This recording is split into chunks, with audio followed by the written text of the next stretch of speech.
evening, YouTube. You guys are now watching another segment of the Cali Effect. Today, I am piloting Dark Magician against Mason Eubank's Blue Eyes White Dragon. Now, for the people that have watched Yu-Gi-Oh!, this has to be the most iconic matchup of all time, in my opinion.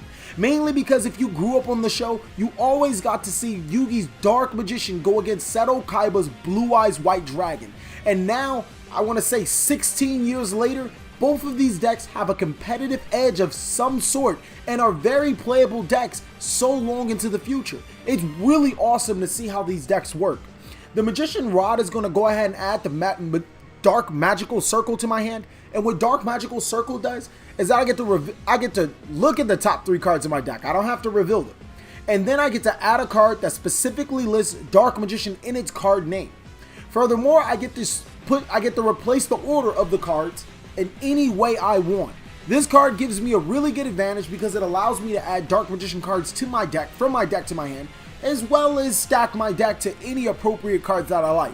So just like Yugi, I get to have those type of draws where I get exactly what I need. My opponent Mason is going to activate Dragon Shrine, sending Blue Eyes White Dragon, and then activating or using the second effect of Dragon Shrine to send White Stone into Ancient. With that, he adds Blue Eyes White Dragon to his hand. Next, he's going to activate or normal summon Manju and activate its effect to search Chaos Max Dragon to his hand. Now, for the people that don't know what Chaos Max does, it is an amazing card. Its 4K body is nothing less to scuff at, but its effect is what makes it even better.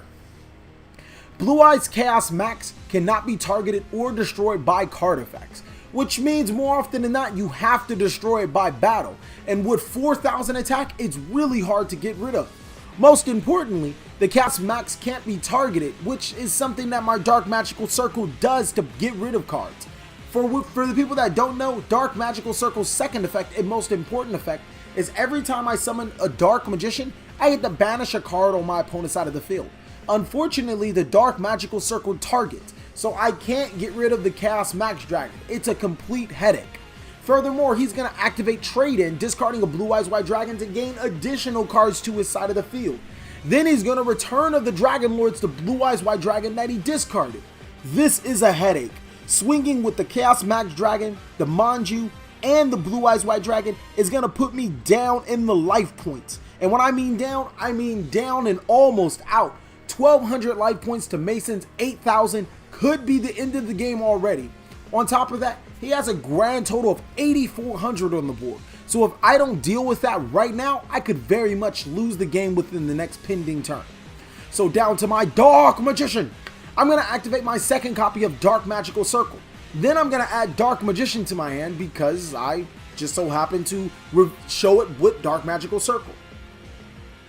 Next, let's see what other plays I can make. This is going to be interesting. If the face down card is an Eternal Soul, I'll be able to special summon a Dark Magician. And then my Dark Magic Circle will trigger, banishing the Blue Eyes White Dragon. Furthermore, I can attack over the Manju, but that doesn't deal with the threat. I'm going to activate Sacred Swords, banishing Mahat to draw 2 cards. Trying to dig into my deck for something useful. Is there anything that can help me right now? Number 11 Big Eye would be able to take a monster my opponent controls, but unfortunately doesn't help in this situation since, again, Chaos Max cannot be targeted. If I set a monster in defense, Chaos Max's second ability is that it gets to inflict double the piercing damage. So more often than not, my monsters are probably better off in attack. I'm going to activate Eternal Soul, special summon Dark Magician, banish the Blue Eyes White Dragon because of Dark Magic Circle, and then attack over the Manju. Next, I'm going to set a card face down and pass my turn. I am really hoping that Mason falls for my face down card because it isn't really a face down card to help me at all. It's a bluff. He's going to activate Trade-In to draw 2 more additional cards. Next, he's going to set a face down card and attack with the Blue Eye or the Chaos Max Dragon. This game is over. Mainly because I don't really have anything else to stop it with. But I can always just look around and look, oh no, I have something. No, I ain't got nothing. You got it, man. I can Eternal Soul the Dark Magician. It does not matter. On to game 2. And this is where Dark Magician has to come back. We have to put something on the board. We can't get 2-0 scraped, especially on our own channel. Come on, pray into the heart of the cards and hope that I draw something amazing. I'm going to make Mason go first this time around. I know Blue Eyes decks love to go second. So he's going to set a card face down and a monster in defense. Not so much of a strong opening. Maybe I can take advantage. I'm going to activate Sacred Swords and I'm going to banish the Black Magician Illusion. And then I'm going to draw 2 cards off of the Sacred Swords. Come on, Cali Effect. You can do something with this. Ooh, Pot of Desires. Now, for the people that don't know, Pot of Desires is the ever so controversial card at the cost of banishing 10 cards from my deck face down, so they're virtually unusable. I get to draw 2 cards, and off of that draw, I draw Mahad. Best card ever. When he's drawn, I get to special summon him to my side of the field. Furthermore, he isn't out to cast max because when he battles a dark monster, he gains double the attack. That's 5,000 attack. Next, when he's destroyed by battle or card effect, I get to special summon a Dark Magician from my hand, deck, or graveyard. That is just a really good card with so many incentives backed up with it. If I have a Magician Circle with the Mahad on my side of the field, I get to banish a card just for him destroying one of my cards. I felt that it was one of the best cards in the deck. Back to Mason, he's going to summon his Manju. I'm like, yeah, that's fine. I ain't going to stop that. You good. Go ahead and get that Manju effect, bro. With that, he's going to add the Chaos Max Dragon again. And this time, I'm not really fearing the Chaos Max because Mahad can get over it. So it's a great thing that I have cards like this in my arsenal. Let's see what Mason is going to do. Is he going to Ritual Summon the Chaos Max?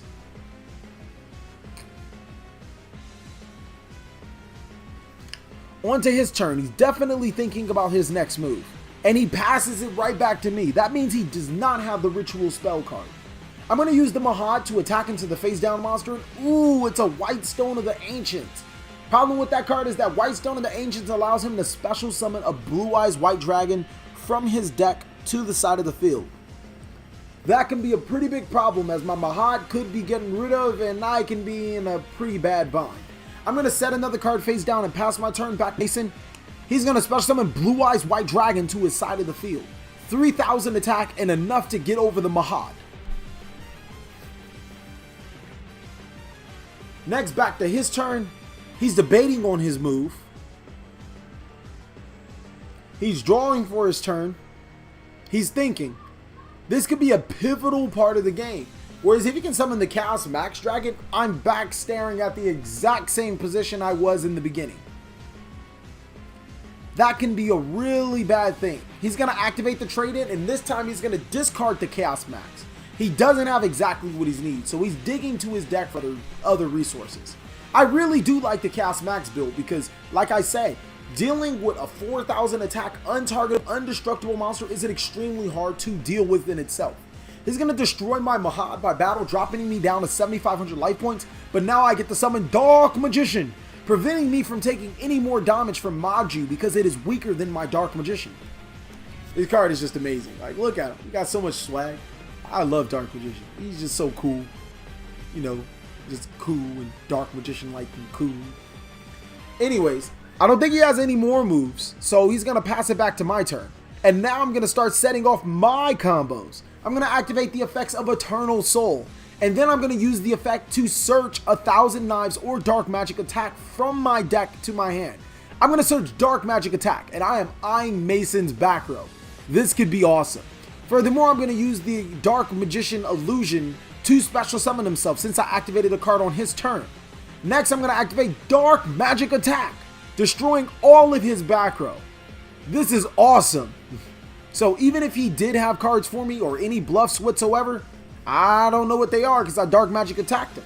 Next, I'm going to number 11 Big Eye to take control of his Blue Eyes White Dragon. Then I'm going to use the Eternal Soul on my turn to special summon Dark Magician, swinging for a ton of damage. The tides have surely turned, and it seems to be in the Cali Effect's favor for this game. I'm going to pass it back to him, Mason down to 3,900 life points from that attack. Me to 7,500 with 3 back row and an Eternal Soul that protects my Dark Magician from destruction card effects. He's drawing and he's thinking about his turn, and ooh, a Raigeki. Man, that's good. Fortunately for me, I get to keep my Dark Magician because Internal Soul is still active. He's going to activate Return of the Dragon Lords to special summon his Blue Eyes White Dragon. And then I'm pretty sure he's going to attack over my Dark Magician. That's not fair. Blue Eyes is just infinitely powerful compared to Dark Magician. And I'm sorry, and unlike the show, the Book of Secret Arts and Mystical Health can't help me. On his end phase, I'm going to special summon Dark Magician. And now I'm going to draw for my turn. I'm going to use the Internal Soul. Oh no, Magician's Navigation to special summon Dark Magician from my deck to the side of the field, or from my hand. Next, I'm going to go through my deck, and I completely forget to get the Magician of Dark Illusion. This could be huge, unless I can pull the trick out of my hat like what Yugi does normally in almost every other duel. That could be the pivotal point of me losing the game. Definitely thinking about my options, and it looks like I'm going to make an Exceed summon. He has Return of the Dragon Lord, so Ebon Magician might be out of the question. Oh, number 11, Big Eye. Another one. This game is over. I want you guys to stay tuned for Game 3 and this advertisement. Hey guys, if you guys would like to buy the cheapest Yu-Gi-Oh cards from your favorite Yu-Gi-Tuber, all you have to do is click on the link in the description. That will take you to Google Docs where everything is listed below. Thanks for watching. A couple of other things I would like to add is that if you guys purchase $50 worth of stuff, you get 5% off, as well as if you were purchase $100, you get 10% off. Also, this is all coming from the fastest shipper in the world. That's right, you guys will get your stuff shipped within 24 hours of your purchase. I'm going to start off the game with Dark Magical Circle, very strong play. And as I look through the 3 cards, deciding on what I should add, if I can add, I'm going to go ahead and add Magician's Navigation to my hand. A pretty big accident right there. Instead of placing the top cards, or the cards that I revealed to myself, on top of my deck, I decide to shuffle, and then Mason cuts. So, oops, not really much else you can say about that. Mason is going to summon Danko Seka, the Dank. That card is awesome. But not only that, it completely prohibits me from using any of my back row. So if I did have an Eternal Soul or such, I can't use it to special summon a Dark Magician to counter anything he has. And he knows very well that this deck is pretty reliant on his back row. I'm going to activate another Dark Magic Circle. I think he had a confusion on Danko Seka. I can still activate spell cards. I just can't set spells and trap cards, or use face down or already set spells and trap cards. I'm going to look through 3 cards, and then I'm going to activate Dark Magic Veil. This card allows me to special summon a Dark Spellcaster from my hand or graveyard. Magician of Dark Illusion comes out, and that is going to banish the Danko Seka. What else do I have in store for this game? I'm going to swing for 2100 damage. Now I'm going to activate Magician's Navigation that you guys seen before. I'm going to special summon Dark Magician from my hand, and then I'm going to special summon another Magician of Illusion to my side of the field. That's going to bring Mason down to a whopping grand total of 1300 life points. This game, it looks very much in my favor if the Cali effect can wrap the rest of this up.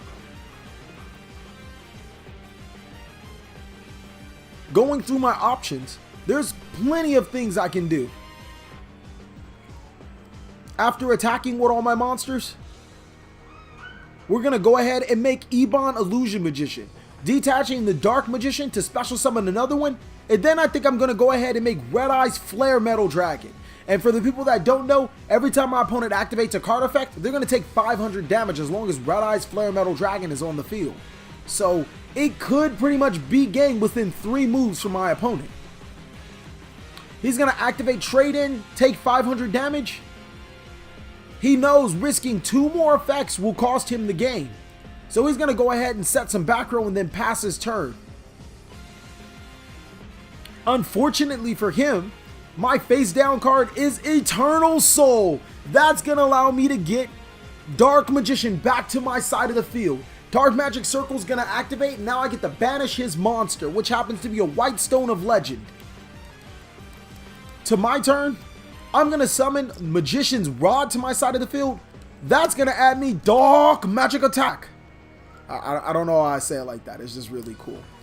And Dark Magic Attack is going to be activated, destroying all of his back row and attacking for game. Thank you so much for watching another segment of the Cali Effect. I really hope you guys enjoyed this video. If you guys would like to see more videos by me, just click on one of these links. It'll take you to some of my awesome videos of all time.